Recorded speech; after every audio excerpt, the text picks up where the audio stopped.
Hi friends, ഞാൻ doctor Aswathy Akash. ഇന്ന് നമുക്ക് ഫുഡ് ടെക്നോളജിയിലെ പുതിയൊരു ടോപ്പിക്ക് നോക്കാം. കോഫിയാണ് നമുക്കിത് നോക്കാനുള്ളത്. അപ്പം കോഫി എന്ന് പറയുന്നത് ഒരു എവർഗ്രീൻ ആയിട്ടുള്ള ഷ്രബോ അല്ലാന്നുണ്ടെങ്കിൽ ഒരു സ്മോൾ ട്രീയോ ആണ്. ഇത് നോർമലി കാണുന്നത് നമ്മുടെ സെൻട്രൽ ആഫ്രിക്ക തൊട്ട് ഏഷ്യ വരെയുള്ള രാജ്യങ്ങളിലാണ്. ധാരാളം കോഫിയുടെ വെറൈറ്റീസ് അവൈലബിൾ ആണ്. അതിൽ കൊമേഴ്ഷ്യലി അവൈലബിൾ ആയിട്ടുള്ളത് 3 വെറൈറ്റിയാണ്. അത് ഏതൊക്കെയാണെന്ന് വെച്ച് കഴിഞ്ഞാൽ coffee arabica, coffee robusta, coffee ലിബേറിക്കയാണ്. ഇതിലെ കോഫി അറബിക്കയാണ് ലാർജസ്റ്റും അതുപോലെ തന്നെ ബെസ്റ്റ് ക്വാളിറ്റി കോഫി തരുന്നത്. അപ്പോൾ ഇതിൻ്റെ ഒറിജിൻ എന്ന് പറയുന്നത് എത്യോപ്യയിലാണ്. ഓക്കെ, അപ്പം അതിന് കോഫിയ അറബിക്കയെക്കാളിലും കുറച്ചുകൂടി താഴ്ന്ന വെറൈറ്റിയാണ് കോഫിയ റോബസ്റ്റ. അതിലും താഴ്ന്ന വെറൈറ്റിയാണ് കോഫിയ ലിബേറിക്ക. അപ്പം കോഫിയ അറബിക്കയാണ് ഏറ്റവും ബെസ്റ്റ് ക്വാളിറ്റി കോഫി എന്ന് പറയുന്നത്. ഏറ്റവും കൂടുതൽ കോഫി പ്രൊഡ്യൂസ് ചെയ്യുന്ന രാജ്യം എന്ന് പറയുന്നത് ബ്രസീലാണ്. കോഫിയുടെ ഫാമിലി എന്ന് പറയുന്നത് റൂബിയേസിയെ ഫാമിലിയാണ്. ഇനി കോഫിയെ ടേസ്റ്റ് ചെയ്യുന്ന പ്രോസസ്സിനെ നമ്മൾ കപ്പിംഗ് എന്ന് പറയും. ഇത് പല ക്വസ്റ്റ്യൻ പേപ്പറിലും കണ്ടിട്ടുണ്ട്, കപ്പിംഗ് ചോദിച്ചിട്ടുണ്ടായിരുന്നു. അപ്പോൾ ഇത് ടേസ്റ്റിൻ്റെ, അസിഡിറ്റിയുടെ, ഫ്ലേവറിൻ്റെ, ആഫ്റ്റർ ടേസ്റ്റിൻ്റെ ഒക്കെ ബേസിസിൽ കോഫിയെ ടേസ്റ്റ് ചെയ്ത് അത് പല ഗ്രേഡായിട്ട് തരംതിരിക്കുന്നു. അത് ചെയ്യുന്ന ആൾക്കാരെ കപ്പേഴ്സ് എന്നും പറയും. പിന്നെ ഈ കോഫിയിലുള്ള ആൽക്കലോയിഡ് എന്ന് പറയുന്നത് കെഫെയിൻ ആണ്. ഈ കഫെയിന് കോഫിയിൽ ഇരിക്കുന്നത് അത് ഫ്രീ സ്റ്റേറ്റിലും കമ്പൈൻഡ് സ്റ്റേറ്റിലുമായിട്ടാണ് കഫെയിൻ ഇരിക്കുന്നത്. കോഫിയെ ഒരു നല്ല ബിവറേജ് ആക്കുന്നത് അതിലുള്ള ഫ്ലേവർ സബ്സ്റ്റൻസും ബിറ്റർ സബ്സ്റ്റൻസും കഫെയിന് മൂലമാണ്. ഇനി കഫെയിൻ്റെ കണ്ടൻസ് നോക്കാം. നമ്മൾ പറഞ്ഞു കോഫി അറബിക്കയാണ് ഏറ്റവും ബെസ്റ്റ് വെറൈറ്റി എന്ന്. പക്ഷേ അതിലും കൂടുതൽ കഫെയിൻ്റെ കണ്ടൻറ്റ് ഉള്ളത് കോഫിയ റോബസ്റ്റയിലാണ്. കോഫി അറബിക്കയിൽ കഫെയിൻ്റെ കണ്ടന്റ് എന്ന് പറയുന്നത് 1 to 1.2% ആണ്. കോഫിയ റോബസ്റ്റയിലാണെങ്കിൽ 1.5 തൊട്ട് 2.5% വരെയാണ്. കോഫിയ ലിബേറിക്കയിലാണെങ്കിൽ 1.4 തൊട്ട് 1.6% ആണ്. ഓക്കെ, ഇതൊന്ന് നോട്ട് ചെയ്തോണം. അതുപോലെ തന്നെ നമ്മുടെ കോഫിയിലുള്ള ഓർഗാനിക് ആസിഡ്സ് എന്ന് പറയുന്നത് ക്ലോറോജനിക് ആസിഡും അസറ്റിക് ആസിഡുമാണ്. ഇനി കോഫിയുടെ ഹാർവെസ്റ്റിങ്.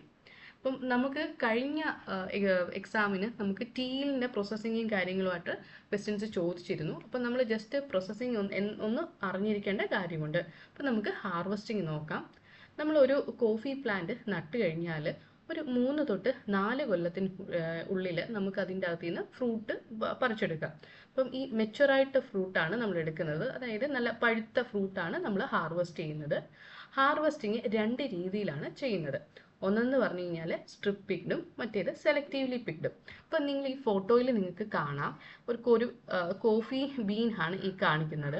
അപ്പം ഇതിൻ്റെ അകത്തിൽ നല്ല രീതിയിൽ പഴുത്ത കോഫി ബീൻ ഉണ്ട്, എന്നാൽ ചിലത് പഴുത്ത് വരുന്നതുണ്ട്, എന്നാൽ ചെറിയ പച്ചയായിട്ടുള്ളതും ഉണ്ട്. അങ്ങനെ പല രീതിയിലുള്ള കോഫി ബീനാണ് നമുക്കിതിൽ കാണാവുന്നത്.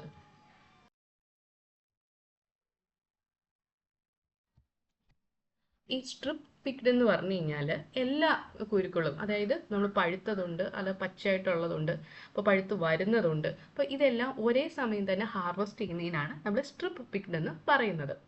എന്നാൽ സെലക്റ്റീവ്ലി പിക്ഡ് എന്ന് പറഞ്ഞു കഴിഞ്ഞാൽ ഇതിൻ്റെ അകത്തിലെ പഴുത്ത കോഫി ബീൻസ് മാത്രമേ ഹാർവെസ്റ്റ് ചെയ്യത്തുള്ളൂ. അപ്പം അതൊരു 8 തൊട്ട് 10 ദിവസം കൂടുമ്പോഴാണ് ഇങ്ങനെ ഹാർവെസ്റ്റ് ചെയ്യുന്നത്. അപ്പം അതുകൊണ്ട് തന്നെ ഇതൊരു ഹാൻഡ് കൊണ്ടാണ് നമ്മൾ ചെയ്യുന്നത്. അതുകൊണ്ട് തന്നെ ഇത് കോസ്റ്റ്ലി ആണ്, ലെബോറിയസ് ആയിട്ടുള്ളൊരു വർക്കാണ്. ഇനിയും കോഫിയുടെ പ്രോസസ്സിങ് നോക്കാം. കോഫിയുടെ പ്രോസസ്സിങ്ങിൽ നമ്മൾ ആ കോഫി ബീനിനെ എടുക്കുകയാണ്. കോഫി ബീൻ എന്ന് പറയുന്നത് ആ കാപ്പിക്കുരുവിൻ്റെ അതിൽ ഏറ്റവും ഉള്ളിലിരിക്കുന്ന പോർഷനാണ് നമ്മൾ കോഫി ബീൻ എന്ന് പറയുന്നത്. അപ്പം ഈ ഒരു കോഫിയുടെ ഫ്രൂട്ടിൻ്റെ അകത്തിൽ ഏറ്റവും ഉള്ളിലിരിക്കുന്നതാണ് ബീൻ. അതിന് ചുറ്റും പല ലേയേഴ്സ് ഉണ്ട്. സിൽവർ സ്കിൻ ഉണ്ട്, പാർച്ച്മെന്റ് മെംബ്രെയിൻ ഉണ്ട്, മ്യൂസിലേജ് ഉണ്ട്, പൾപ്പുണ്ട്. അപ്പോൾ ഇതിനെയൊക്കെ മാറ്റിയിട്ട് ആ ഉള്ളിലുള്ള ബീനെ എടുക്കുന്നതിനാണ് നമ്മൾ പ്രോസസ്സിങ് എന്ന് പറയുന്നത്. Processing consists of removing the skin, pulp, parchment and silvery skin. The quality of the final products depends on the manner of the processing. Two methods of processing are dry and wet method. ഇനി നമുക്ക് dry method നോക്കാം. ഈ dry method എന്ന് പറയുന്നത് നമ്മൾ ഈ പറിച്ചെടുത്ത coffee beans അത് directly നമ്മൾ വെയിലത്തിട്ട് ഉണക്കുന്നു. നല്ല രീതിയിൽ സ്പ്രെഡ് ചെയ്തിട്ട് ഡ്രൈയിങ് ഫ്ലോറുകളിൽ സ്പ്രെഡ് ചെയ്തിട്ട് വെയിലത്തിട്ട് ഉണക്കുന്നു. എന്നിട്ട് അതിൻ്റെ കവറിങ്, ആ വെളിയിലുള്ള ലെയർ ഹള്ളിങ് എന്ന പ്രോസസ്സ് വഴി അത് മാറ്റുന്നു. ഹള്ളിങ് എന്ന് പറഞ്ഞു കഴിഞ്ഞാൽ ആ പാർച്ച്മെന്റ് സ്കിന്നും സിൽവർ സ്കിന്നും ഒക്കെ ഈ കോഫി ബീനിൻ്റെ അകത്തിൽ നിന്ന് മാറ്റുന്നതിനാണ് നമ്മൾ ഹള്ളിങ് എന്ന് പറയുന്നത്. ഓക്കെ, അതിനുശേഷം ഇത് ക്യൂറിങ് ഷെഡിലിട്ട് ക്യൂർ ചെയ്യുന്നു. അപ്പം ആ കിട്ടുന്ന പ്രോഡക്റ്റിനെ നമ്മൾ പറയുന്നത് ചെറി അല്ലെങ്കിൽ നേറ്റീവ് കോഫി എന്നാണ്. ഇപ്പോൾ ഡ്രൈ മെത്തേഡിൽ ഡയറക്റ്റ്ലി ഇത് വെയിലത്തിട്ട് ഉണക്കുന്നു. ഉണക്കിയതിന് ശേഷം അതിൻ്റെ ആ പുറത്തുള്ള ലെയേഴ്സ് ഹള്ളിങ് വഴി മാറ്റുന്നു. അതിനുശേഷം ക്യൂറിങ് ഒരു ഹീറ്റ് ട്രീറ്റ്മെൻ്റ് ആണ്. ഈ ഹീറ്റ് ട്രീറ്റ്മെൻറ്റ് വഴി ചെയ്യുന്നു. എന്നിട്ട് ആ കിട്ടുന്ന പ്രോഡക്റ്റിനെ നമ്മൾ നേറ്റീവ് കോഫി അല്ലെങ്കിൽ ചെറി എന്ന് പറയുന്നു. ഓക്കെ, ഇതാണ് ഡ്രൈ മെത്തേഡ് എന്ന് പറയുന്നത്. ഇനി വെറ്റ് മെത്തേഡ്. ഈ വെറ്റ് മെത്തേഡിൽ ഒരു പൾപ്പിംഗ് മെഷീൻ ഉണ്ട്. ഈ പൾപ്പിംഗ് മെഷീനിലേക്ക് നമ്മുടെ കോഫി ബീനെ കടത്തിവിടുന്നു. എന്നിട്ട് ഈ മെഷീൻ ഇങ്ങനെ കറക്കും. അപ്പം ചെറിയ രീതിയിൽ ഒരുമാതിരി ചതഞ്ഞ പോലെ ഇരിക്കും. ഈ കോഫിയുടെ പുറത്തുള്ള ലേയേഴ്സ് എല്ലാം ഇങ്ങനെ ചതഞ്ഞിരിക്കും. എന്നിട്ട് ആ വെളിയിലുള്ള ലെയേഴ്സ് മാറ്റും. ഒന്ന് രണ്ട് ലെയർ പോവും. എന്നിട്ട് ആ മ്യൂസിലേജ് ലെയർ മാത്രം എക്സ്പോസ്ഡ് ആയിട്ടിരിക്കും. ഓക്കെ, എന്നിട്ട് ഈ മ്യൂസിലേജ് ലെയറിനെ പിന്നെ നമ്മൾ ഫെർമെൻറ്റേഷന് വിടുന്നു. അപ്പം ഈ തന്നെയാണ് ഫെർമെൻറ്റേഷൻ സംഭവിക്കുന്നത്. എൻസൈംസിൻ്റെ സഹായത്തോടെ അത് ഫെർമെൻറ്റ് ചെയ്യുന്നു. ഓക്കെ, അതിനുശേഷം ഫെർമെൻറ്റ് ചെയ്തതിന് ശേഷം ഇത് നല്ലതായിട്ട് കഴുകി ഉണക്കുന്നു. അപ്പം അങ്ങനെ കിട്ടുന്ന കോഫിയുടെ കളർ എന്ന് പറയുന്നത് ബ്ലൂയിഷ് ഗ്രീൻ കളറാണ്. ഇതിനെ നമ്മൾ ഗ്രീൻ കോഫി എന്നാണ് പറയുന്നത്. ഓക്കെ, അപ്പം ഈ ഗ്രീൻ കോഫിയെ പിന്നീട് അതിനെ ഗ്രേഡ് ചെയ്ത് പാക്ക് ചെയ്യുന്നു. ഓക്കെ, അപ്പം ഈ വെറ്റ് മെത്തേഡിൽ കിട്ടുന്ന കോഫി എന്ന് പറയുന്നത് ബെറ്റർ ക്വാളിറ്റിയാണ്. മറ്റേ ഡ്രൈ മെത്തേഡിനേക്കാളും കുറച്ചുകൂടി ബെറ്റർ ക്വാളിറ്റി കോഫിയാണ് നമുക്ക് വെറ്റ് മെത്തേഡിൽ നിന്ന് കിട്ടുന്നത്. ഓക്കെ, ഇപ്പോൾ ഇതിൽ വെറ്റ് മെത്തേഡിൽ ജസ്റ്റ് ഒരു പൾപ്പിംഗ് മെഷീനിലേക്ക് കോഫി കടത്തി വിടുന്നു. കോഫിയുടെ ഫ്രൂട്ട് കടത്തി വിടുന്നു.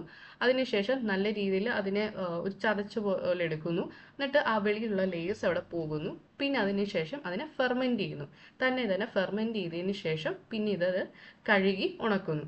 ഉണക്കിയതിന് ശേഷം കിട്ടുന്ന ആ ബീനെയാണ് നമ്മൾ ഗ്രീൻ കോഫി എന്ന് പറയുന്നത്. ഇതാണ് ഡ്രൈ മെത്തേഡിൽ നിന്ന് കിട്ടുന്ന കോഫിയേക്കാളും ബെറ്റർ ക്വാളിറ്റി ഈ വെറ്റ് മെത്തേഡിൽ നിന്ന് കിട്ടുന്നതാണ്. ഇനി റോസ്റ്റിംഗ്. അപ്പോൾ നമുക്ക് ഇപ്പോൾ കിട്ടിയിരിക്കുന്ന കോഫിയുടെ കളർ എന്ന് പറയുന്നത് ഗ്രീൻ കളറാണ്. അപ്പോൾ ഈ റോസ്റ്റിംഗ് എന്ന് പറയുമ്പോൾ നല്ല രീതിയിൽ അത് വറുത്തെടുക്കുന്നു. അപ്പോൾ ഈ റോസ്റ്റിംഗ് വഴിയാണ് നമുക്ക് കോഫിക്ക് നല്ല അരോമയും ഫ്ലേവറും ഡെവലപ്പ് ആവുന്നത്. ഈ റോസ്റ്റ് ചെയ്യുന്ന സമയത്ത് ഈ കോഫിയുടെ ബീൻസ് അത് അതിൻ്റെ ആ നോർമൽ സൈസിൽ നിന്ന് ഡബിൾ സൈസ് ആവുന്നു. അതിൻ്റെ ആ ഡൾ ഗ്രീൻ കളറ് ബ്രൗൺ കളറായിട്ട് മാറുന്നു. അതിനോടൊപ്പം തന്നെ അതിന് ആരോമ ഡെവലപ്പ് ചെയ്യുന്നു. അപ്പം ഈ റോസ്റ്റ് ചെയ്യുന്നതുകൊണ്ട് തന്നെ എന്താണ്, അതിൻ്റെ അകത്തുള്ള മോയ്സ്ചർ കണ്ടൻറ്റ് കുറയുകയും അതിൻ്റെ അകത്തിൽ കാർബൺ ഡൈ ഓക്സൈഡ് ഡെവലപ്പ് ചെയ്യുകയും ചെയ്യുന്നു. പിന്നെ the flavour of roasted coffee largely depends upon the manner and extent of roasting. അപ്പം ഈ കോഫിയുടെ ഫ്ലേവർ ഡിപ്പെൻഡ് ചെയ്യുന്നത് എത്രത്തോളം നമ്മൾ റോസ്റ്റ് ചെയ്തു എന്നതിനെ ബേസ് ചെയ്താണ്. Flavour and aroma is best when it is freshly roasted. While storing, carbon dioxide is lost, so the flavor and aroma also decrease. On exposure to moisture, coffee loses its flavor. അപ്പം നമ്മൾ പെട്ടെന്ന് ഇപ്പോൾ പുതിയതായിട്ട് പൊടിച്ചെടുത്ത കോഫിയൊക്കെയാണെങ്കിൽ നല്ല flavour കാണും, അരോമയും കാണും. എന്നാൽ കുറച്ച് നാൾ നമ്മൾ സ്റ്റോർ ചെയ്ത് കഴിയുമ്പോഴത്തേക്ക് അതിൻ്റെ ഫ്ലേവറൊക്കെ കുറഞ്ഞു പോകും. നമുക്ക് തന്നെ അറിയാം, നമ്മളിപ്പം വീടുകളിൽ നമ്മൾ കാപ്പിപ്പൊടി നമ്മൾ ടിന്നിലേക്ക് പൊട്ടിച്ചിടുന്ന സമയത്ത് നല്ല സ്മെല്ല് കാണും. പക്ഷേ കുറച്ച് നമ്മൾ യൂസ് ചെയ്ത് തീരാറാകുമ്പോഴത്തേക്ക് അതിൻ്റെ സ്മെല്ലൊക്കെ കുറഞ്ഞിരിക്കും. ഓക്കെ, ഇനിയും ഇപ്പം ഈ റോസ്റ്റ് ചെയ്തതിന് ശേഷം ഇതിനെ ഗ്രൈൻഡ് ചെയ്യും, ഇതിനെ പൊടിച്ചെടുക്കുന്നു. അപ്പോൾ ഈ നല്ലൊരു ഫൈൻ പൗഡർ ആക്കുന്നതെന്ന് വെച്ചിട്ടുണ്ടെങ്കിൽ ഒരു കപ്പ് കോഫിയിൽ മാക്സിമം ഫ്ലേവർ കിട്ടുക എന്നുള്ളൊരു ഉദ്ദേശത്തിലാണ് നല്ല രീതിയിൽ ഇത് പൊടിച്ചെടുക്കുന്നത്. അതാണ് ഗ്രൈൻഡിങ്. ഇനി ഡീകഫിനേറ്റഡ് കോഫി. നമ്മൾ നോർമലി കോഫി കുടിക്കുന്നത് അതിൻ്റെ ന്യൂട്രിറ്റീവ് വാല്യൂവിനെക്കാട്ടിലും അതിൻ്റെ ഒരു സ്റ്റിമുലേറ്റിംഗ് എഫക്റ്റിന് വേണ്ടിയിട്ടാണ് നമ്മൾ കോഫി കുടിക്കുന്നത്. എന്നാൽ ഈ കോഫിയിൽ കുറച്ച് ഇത് കൂടുതലായിട്ട് നമ്മൾ കഴിക്കുകയാണെന്നുണ്ടെങ്കിൽ ഈ കഫെയിൻ്റെ കുറച്ച് സൈഡ് ഇഫക്ട്സ് കൂടെ പറയുന്നുണ്ട്. അതായത് അതിൽ ഉറക്കക്കുറവ്, നെർവസ്നെസ്, പിന്നെ കുറേ ഫിസിയോളജിക്കലായിട്ടുള്ള കുറച്ച് പ്രോബ്ലംസും ഇത് ഉണ്ടാക്കുന്നുണ്ട്. അപ്പം ചില ആൾക്കാർക്ക് കോഫി കുടിക്കണമെന്ന് ആഗ്രഹം കാണും, എന്നാൽ ഈ കഫെയിൻ്റെ ബുദ്ധിമുട്ടുകളൊന്നും വരരുതെന്നുള്ള ആഗ്രഹം കാണും. അപ്പം അങ്ങനെയുള്ളവർക്ക് വേണ്ടി യൂസ് ചെയ്യുന്നതാണ് ഈ ഡീകഫിനേറ്റഡ് കോഫി എന്ന് പറയുന്നത്. ഓക്കെ, ഇപ്പം നോർമലി നമ്മുടെ ഒരു കപ്പ് കോഫിയിൽ, അതൊരു 150 ml കോഫിയിൽ വരുന്ന കഫെയിൻ്റെ കണ്ടന്റ് എന്ന് പറയുന്നത് 75 തൊട്ട് 150 mg ആണ് കഫെയിൻ്റെ കണ്ടന്റ് വരുന്നത്. Average 100 mg. അത് നോട്ട് ചെയ്യണം, ഏതോ ഒരു ക്വസ്റ്റ്യൻ പേപ്പറിൽ ഞാൻ കണ്ടിട്ടുണ്ട് ഒരു 1 കപ്പ് കോഫിയിൽ എത്രത്തോളം കഫെയിൻ ഉണ്ട് എന്നുള്ളത്. അപ്പം ഏകദേശം നിങ്ങൾ ആ റേഞ്ച് ഒന്ന് പഠിച്ചു വെക്കുക. 75 തൊട്ട് 150 mg ആണ്. പിന്നെ ടീയുടെ കഫെയിൻ കണ്ടന്റ് എന്ന് പറയുന്നത് 30 തൊട്ട് 45 mg ആണ് ഓരോ 150 ml. ഓക്കെ, ഇപ്പോൾ coffee is A major source of caffeine and related stimulants in the diet. Brood coffee generally contains 75 to 150 mg caffeine per 150 ml cup. Brewed tea contains 30 to 45 mg per 150 ml cup. Caffeine, in addition to its stimulating effect, produce insomnia, nervousness, and other physiological response in some person. Thus, many people who like the taste of coffee but is afraid of the adverse effect of caffeine uses decaffeinated coffee. Okay, അപ്പോൾ ഈ caffeine remove ചെയ്യുന്നത് എങ്ങനെയാണെന്ന് വെച്ചിട്ടുണ്ടെങ്കിൽ നമ്മൾ പറഞ്ഞു, നമ്മൾ green beans കിട്ടിക്കഴിഞ്ഞാൽ അത് പിന്നെ റോസ്റ്റ് ചെയ്യുവാണ്. ഇവിടെ ഡയറക്റ്റ് റോസ്റ്റ് ചെയ്യുന്നതിൻ്റെ മുൻപായിട്ട് സ്റ്റീം ചെയ്യും. നല്ല രീതിയിൽ ഈ കോഫി ബീനെ സ്റ്റീം ചെയ്യും. സ്റ്റീം ചെയ്തിട്ട് അതിലുള്ള വാട്ടർ കണ്ടൻറ്റ് റിമൂവ് ചെയ്യുകയും ചെയ്യുന്നു.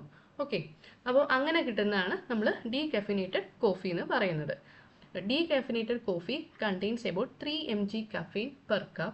Decaffeination involves steaming of green coffee beans followed by water extraction prior to the usual roasting step. A recent advanced process utilizes high pressure carbon dioxide and is known as supercritical carbon dioxide extraction. അപ്പം ഈ ഡീകഫിനേഷന് വേണ്ടിയിട്ട് പുതുതായിട്ടുള്ള ഒരു പ്രോസസ്സാണ് super critical carbon dioxide extraction എന്നുള്ളത്. ആ പേര് എന്ന് not ചെയ്ത് വെക്കുക.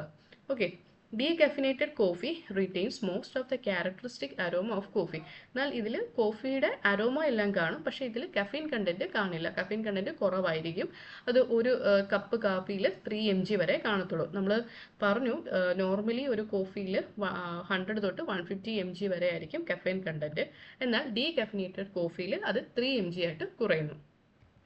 ഇനി കോഫിയുടെ ടൈപ്സ്. കോഫിക്ക് ധാരാളം ടൈപ്സ് ഉണ്ട്. അപ്പം നമുക്ക് എല്ലാ ടൈപ്സ് ഒന്നും സ്ലൈഡിൽ ഇൻക്ലൂഡ് ചെയ്യാൻ ബുദ്ധിമുട്ടാണ്. അതുകൊണ്ട് ഞാൻ ക്വസ്റ്റ്യൻസ് കണ്ട 1-2 വെറൈറ്റീസ് മാത്രം ഇൻക്ലൂഡ് ചെയ്തിട്ടുള്ളൂ. ഓക്കെ, എസ്പ്രസ്സോ എന്നുള്ളത്. അപ്പം ഈ എസ്പ്രസ്സോയുടെ ഒരു ക്വസ്റ്റ്യൻ ഞാൻ കണ്ടത് ഇതാണ്. അപ്പം എസ്പ്രസ്സോ എന്നുള്ള പേരെന്താണെന്നുള്ളത് അത് ഫോഴ്സ്ഡ് ഔട്ട് എന്നാണ്. എസ്പ്രസ്സോ എന്ന് മീനിങ് എന്ന് പറഞ്ഞാൽ ഫോഴ്സ്ഡ് ഔട്ട്. ഇത് ഞാൻ ഈ FSSA ക്വസ്റ്റ്യൻ പേപ്പേഴ്സിലാണ് ഇത് കണ്ടേക്കുന്നത്. അപ്പം this is made by forcing very hot water under high pressure through finely ground compacted coffee. This process produces an almost syrupy beverage by extracting more solid and dissolved components. The creamy reddish brown layer on the top of espresso coffee is called crema. അപ്പം ഈ espresso എന്ന് പറഞ്ഞു കഴിഞ്ഞാൽ forced out, അതായത് നല്ല high പ്രഷറിൽ ചൂട് ആയിട്ടുള്ള വെള്ളം ഈ കോഫി പൗഡറിലേക്ക് കോമ്പാക്ട് ചെയ്ത കോഫിയിലേക്ക് ഒഴിക്കുന്നു. അപ്പോൾ അങ്ങനെ ഉണ്ടാക്കുന്ന ആ കോഫി എന്ന് പറയുന്ന ഒരു സിറപ്പ് ഫോമിലായിരിക്കും ഇരിക്കുന്നത്. അതിൻ്റെ ഏറ്റവും മുകളിലുള്ള ആ ക്രീമി റെഡിഷ് ബ്രൗൺ ലെയറിനെ നമ്മൾ ക്രീമ എന്ന് പറയുന്നു. അപ്പോൾ ഈ എക്സ്പ്രസ്സോ കോഫിയുടെ ഒരു പിക്ചറാണ് ഇവിടെ കൊടുത്തിരിക്കുന്നത്. ആ ഫോഴ്സ്ഡ് ഔട്ട് എന്നുള്ളതും ആ ലെയറിൻ്റെ പേരും ജസ്റ്റ് ക്രീമ എന്നുള്ളതും ഒന്ന് ഓർത്ത് വെച്ചേക്കുക. ഇനി കഫേ അമേരിക്കാനോ. ഈ കഫേ അമേരിക്കാനും കഫേ എക്സ്പ്രസ്സോയും ഏകദേശം സിമിലർ ആണ്. ഈ കഫേ അമേരിക്കാനോ ഈ നമ്മുടെ കഫേ എക്സ്പ്രസ്സോയിനെ കുറച്ചുകൂടി ഡൈല്യൂട്ട് ചെയ്തൊരു ഫോമാണ് ഈ കഫേ അമേരിക്കാനോ എന്ന് പറയുന്നത്. Coffee prepared by adding hot water to espresso, resulting a drink that retains the complex flavor of espresso but in a lighter way. ഇപ്പം ഇതിൻ്റെ എസ്പ്രസ്സോയുടെ ഫ്ലേവർ കാണും, പക്ഷേ എന്നാൽ ഇതിനേക്കാളും ഇച്ചിരി ലൈറ്റ് ആയിട്ടുള്ള കോഫി ആയിരിക്കും. The strength of an American varies with number of shots of espresso added. അപ്പോൾ ഇതിൻ്റെ സ്ട്രെങ്ത് എന്ന് പറയുന്നത് എത്രത്തോളം ഡൈല്യൂഷൻ ചെയ്തിട്ടുണ്ട് എന്നുള്ളതിനെ ബേസിസ് ചെയ്തിരിക്കും. ഓക്കെ, പിന്നെ ക്യാപ്പിച്ചൂനോ. Cappuccino is a coffee-based drink prepared with espresso, hot milk and steamed milk foam. അപ്പം ക്യാപ്പിച്ചിനോ എന്ന് പറയുന്നത് എക്സ്പ്രസ്സോ ഉണ്ട്, അതിൽ ഹോട്ട് മിൽക്ക് കൂടെ ഉണ്ട്, പിന്നെ സ്റ്റീംഡ് മിൽക്ക് ഫോം കൂടെ ചെയ്യുന്നതാണ് ക്യാപ്പിച്ചിനോ എന്ന് പറയുന്ന കോഫി. ഇനി കോപ്പി ലുവാക്. ഈ കോപ്പി ലുവാക് എന്ന് പറയുന്നത് ഒരു ഇമ്പോർട്ടൻ്റ് ആയിട്ടുള്ള വെറൈറ്റിയാണ്. ഇതിനെ നമ്മൾ സിവറ്റ് കോഫി എന്നും പറയുന്നുണ്ട്. അപ്പം ഈ ഫോട്ടോയിൽ കാണുന്ന പോലെ ഇതൊരു ആനിമൽ കണ്ടോ, ഇതിനെയാണ് നമ്മൾ സിവറ്റ് എന്നാണ് ഈ ആനിമലിനെ പറയുന്നത്, സിവറ്റ് കാറ്റ് എന്ന് പറയും. അപ്പോൾ നോർമലി ഈ ആനിമൽ നമ്മുടെ കാടുകളിൽ കാണുന്ന ഒരു ആനിമലാണ്. ഒത്തിരി സൗണ്ട് ഒന്നും ഉള്ളിടത്തല്ല, ഒരു നല്ല ഡെൻസ് ഫോറസ്റ്റിലാണ് ഈ ആനിമൽ നോർമലി കാണുന്നത്. അപ്പോൾ ഈ ആനിമൽ നോർമലി തന്നെ നമ്മുടെ നല്ല കോഫി ബീൻസ് കഴിക്കും. അപ്പോൾ ഇത് നല്ല കോഫി ബീൻസ് കഴിച്ചിട്ട് ഇപ്പോൾ ഇതിൻ്റെ വയറ്റിൽ ഇത് നല്ല രീതിയിൽ ഇത് കഴിക്കുന്ന കോഫി ഡൈജസ്റ്റ് ആകത്തില്ല. അപ്പോൾ ഇതിൻ്റെ ഇൻഡസ്റ്റൈനിൽ വെച്ചിട്ട് കുറച്ച് ഫെർമെൻറ്റേഷൻ സംഭവിക്കും. ഈ കോഫി ബീന് ഫെർമെൻറ്റേഷൻ സംഭവിക്കും. എന്നിട്ട് ഈ കോഫി ബീൻസിനെ അത് എക്സ്ക്രീറ്റ് ചെയ്യും. ഓക്കെ, അപ്പം ആ എക്സ്ക്രീറ്റ് ചെയ്യുന്ന കോഫി ബീനെ പിന്നെ നമ്മൾ കളക്ട് ചെയ്ത് അത് പ്രോസസ്സ് ചെയ്തിട്ടാണ് നമ്മൾ സിവറ്റ് കോഫി ഉണ്ടാക്കുന്നത്. Okay, it's also known as civet coffee. It's a coffee that consists of partially digested coffee cherries which have been eaten and defecated by Asian palm civet Paradoxus hermaphroditus. ആനിമലിൻ്റെ പേരാണത്, Asian palm civet Paradoxus hermaphroditus എന്നുള്ളത്. The cherries are fermented as they pass through the civet's intestine and after being defecated with other fecal matter they are collected. ഇനി ഈ coffee producers, ഈ civet കോഫിയുടെ producers പറയുന്നത് ഇത് best quality ആണെന്നാണ് പറയുന്നത്. കാരണം ഈ സിവറ്റ് കാറ്റ് കഴിക്കുന്നത് നല്ല കോഫി ബീനിനെ മാത്രമേ ഇത് കഴിക്കത്തുള്ളൂ. അപ്പം അതിൽ നിന്ന് എടുക്കുന്ന കോഫി ബീനും നല്ല ക്വാളിറ്റി ആണെന്നാണ് അവർ ക്ലെയിം ചെയ്യുന്നത്. അതുപോലെ തന്നെ ഇതിൻ്റെ digestion where biological or chemical mechanism in the animals digestive tract alters the composition of coffee cherry. അപ്പം ഈ ആനിമലിൻ്റെ ഇൻഡസ്റ്റൈനിൽ വെച്ചിട്ട് കുറേ ചേഞ്ചസ്, ബയോളജിക്കലും കെമിക്കൽ ചേഞ്ചസും സംഭവിക്കുന്നു. അത് ഈ കോഫിയുടെ ഗുണനിലവാരം കൂട്ടും എന്നാണ് ഇവർ ക്ലെയിം ചെയ്യുന്നത്. ഇനി കൊണ കോഫി. ഈ കൊണ കോഫി എന്ന് പറയുന്നത് അതിൻ്റെ സ്ഥലമാണ് ഇമ്പോർട്ടൻ്റ്, ഏത് സ്ഥലത്തു നിന്നാണ് എടുത്തേക്കുന്നുള്ളത്, അതാണ് ഇവിടെ നോക്കേണ്ടത്. Okay, Kona coffee is a market name for coffee arabica cultivated on the slopes of Hualalai and Mauna Loa in North and South Kona district of the Big Islands of Hawaii. അപ്പോൾ ഈ കൊണ coffee എവിടെ നിന്നാണ് വരുന്നത് എന്നുള്ളത്, അത് കൊണ ഡിസ്ട്രിക്റ്റിൽ നിന്നാണ്, Hawaii ഐലൻഡിലെ കൊണ ഡിസ്ട്രിക്റ്റിൽ നിന്ന് എടുക്കുന്ന കോഫിക്കാണ് നമ്മൾ കൊണ കോഫി എന്ന് പറയുന്നത്. It is one of the most expensive coffee in the world. only coffee from Kona districts can be described as Kona coffee. അപ്പോൾ ആ സ്ഥലം മാത്രം ഒന്ന് ഓർക്കുക, ഇത് ഹവായി എന്നുള്ളതും കൊണ ഡിസ്ട്രിക്റ്റ് എന്നുള്ളതും ഓർത്തു വെക്കുക. ഓക്കെ, ഇനി പോസ്റ്റം. അപ്പം ഈ പോസ്റ്റം എന്ന് പറയുന്നത് നമ്മുടെ കോഫിയുടെ ഒരു സബ്സ്റ്റിറ്റ്യൂട്ടായിട്ട് ഉപയോഗിക്കുന്ന ഗ്രീൻ ബിവറേജ് ആണ്. Postum is a powdered roasted green beverage popular as the coffee substitute. The caffeine-free beverage was created by Post Cereal Company founder C.W. Post. Postum is made from roasted wheat bran and molasses. Okay, അപ്പം ഇതൊരു കോഫിയുടെ substitute ആയിട്ടാണ് നമ്മൾ പോസ്റ്റം എന്ന് പറയുന്നത് ഉപയോഗിക്കുന്നത്. ഇത് produce ചെയ്ത company എന്ന് പറയുന്നത് ബൈ പോസ്റ്റ് സിറിയൽ കമ്പനിയാണ്. അതിൻ്റെ ഫൗണ്ടർ എന്ന് പറയുന്നത് C.W. പോസ്റ്റ് ആണ്. ഓക്കെ, അപ്പം ഈ പോസ്റ്റം ഉണ്ടാക്കിയിരിക്കുന്നത് വീറ്റിൻ്റെ ബ്രാൻ ലെയറിൽ നിന്നും അതുപോലെ മൊളാസസിൽ നിന്നുമാണ്. ഈ മൊളാസസ് എന്ന് പറയുന്നത് നമ്മൾ ഷുഗർ ഉണ്ടാക്കുമ്പോൾ ഉണ്ടാകുന്ന ബൈ പ്രൊഡക്റ്റ് ആണ് ഈ മൊളാസസ് എന്ന് പറയുന്നത്. അപ്പം ഈ പോസ്റ്റം ഉണ്ടാക്കിയിരിക്കുന്നത് വീറ്റിൻ്റെ ബ്രാനിൽ നിന്നും അതുപോലെ മൊളാസസിൽ നിന്നുമാണ്. ഇനി കുറച്ച് പോയിന്റ്സ് ആണ്. Name cappuccino comes from the resemblance of the drink to the clothing of Capuchin monks. അപ്പോൾ നമ്മൾ ആ ക്യാപ്പിച്ചിനോ എന്ന് പറഞ്ഞാൽ കോഫി പറഞ്ഞില്ലേ, അപ്പം ആ പേര് വരാൻ കാരണം ആ കോഫിയുടെ കളറ് ക്യാപ്പിച്ചിൻ മോങ്സ്, ക്യാപ്പിച്ചിൻ സന്യാസിമാരുടെ ഡ്രസ്സിന് സിമിലർ ആയിട്ടാണ് അവരുടെ കളറ്. ആ സെയിം കളറാണ് ക്യാപ്പിച്ചിനോ കോഫിക്കും ഉള്ളത്. അതുകൊണ്ടാണ് ക്യാപ്പിച്ചിനോ എന്നുള്ള പേര് വരാൻ കാരണം. Okay, coffee is one of the first freeze dried food. ആദ്യമായിട്ട് ഫ്രീസ് ഡ്രൈ ചെയ്ത ഒരു ഫുഡാണ് കോഫി. ബ്രസീലാണ് ഏറ്റവും കൂടുതൽ കോഫി പ്രൊഡ്യൂസ് ചെയ്യുന്ന രാജ്യം. Unroasted coffee bean is called green coffee. Wet and dry processing use for processing coffee. ഇപ്പോൾ കോഫിയിലാണ് വെറ്റ് പ്രോസസ്സിങ്ങും ഡ്രൈ പ്രോസസ്സിങ്ങും ഉള്ളത്. പിന്നെ the world atlas of coffee എന്ന് പറയുന്ന ബുക്ക് എഴുതിയിരിക്കുന്നത് ജെയിംസ് ഹോഫ്മാൻ ആണ്. Chicory is a well-known substitute for coffee. The part of the plant used is root, which is chopped, roasted and ground അപ്പം chicory നമ്മൾ കോഫിയുടെ ഒരു സബ്സ്റ്റിറ്റ്യൂട്ടായിട്ട് ഉപയോഗിക്കുന്നുണ്ട്. പക്ഷെ നമ്മൾ കോഫി പൗഡർ നോക്കിക്കഴിഞ്ഞാൽ അതിൻ്റെ അകത്തിൽ എന്തെങ്കിലും കുറച്ചൊരു ചിക്കറി ആഡ് ചെയ്തേക്കാനായിട്ട് നമുക്ക് കാണാം. Chicory is also called blue daisy, blue dandelion, white bachelor's button. ഈ പേരുകളും ചിക്കറിക്ക് ഉണ്ട്. Blue daisy, blue dandelion and wild bachelor's buttons എന്ന് പറയുന്നു. ഇനി കുറച്ച് ക്വസ്റ്റ്യൻസ് നോക്കാം. Which plantation crop is called calcifuge crop? Coffee, coconut, tea, all the above. ഇതിൻ്റെ ആൻസർ ടീ ആണ്. കാൽസിഫ്യൂജ് എന്ന് പറഞ്ഞു കഴിഞ്ഞാൽ ഒരു plant that doesn't tolerate alkaline soil or high calcium content in the soil. അതിനെയാണ് നമ്മൾ കാൽസിഫ്യൂജ് എന്ന് പറയുന്നത്. Which plantation crop is called queen of beverage? Coffee, tea, coconut, cocoa. Answer tea ആണ്. ടീ ആണ് ക്വീൻ ഓഫ് ബിവറേജ് എന്ന് പറയുന്നത്. International coffee day is celebrated at 7th December, 1st October, 3rd October, 2nd January. ഇതിൻ്റെ answer 1st October ആണ്. Which is the largest producer of coffee arabica? New Zealand, Brazil, India, Germany. Answer Brazil ആണ്. The process of tasting coffee is called cupping, coffee tasting, coffee testing, none of the above. Answer cupping ആണ്. Which is the false statement? The coffee bean after milling are called green coffee. Roasting converts green coffee into brown coffee beans. During roasting, the coffee beans are heated in the absence of oxygen called pyrolysis. They are kept moving so that they are devoid of moisture but at the same time don't get burnt. പിന്നെ none of the above. Answer none of the above ആണ്. ഈ പറഞ്ഞിരിക്കുന്ന statement എല്ലാം ശരിയാണ്. ഇനി which of the following test do coffee beans have to undergo? Visual test, tasting by a cupper, aroma test, all of the above. All of the above ആണ്. ഈ എല്ലാ ടെസ്റ്റും undergo ചെയ്യണം. പിന്നെ which one of the following is known as the coffee port of the world? Santos, Canada, Los Angeles, Mexico. Answer Santos ആണ്.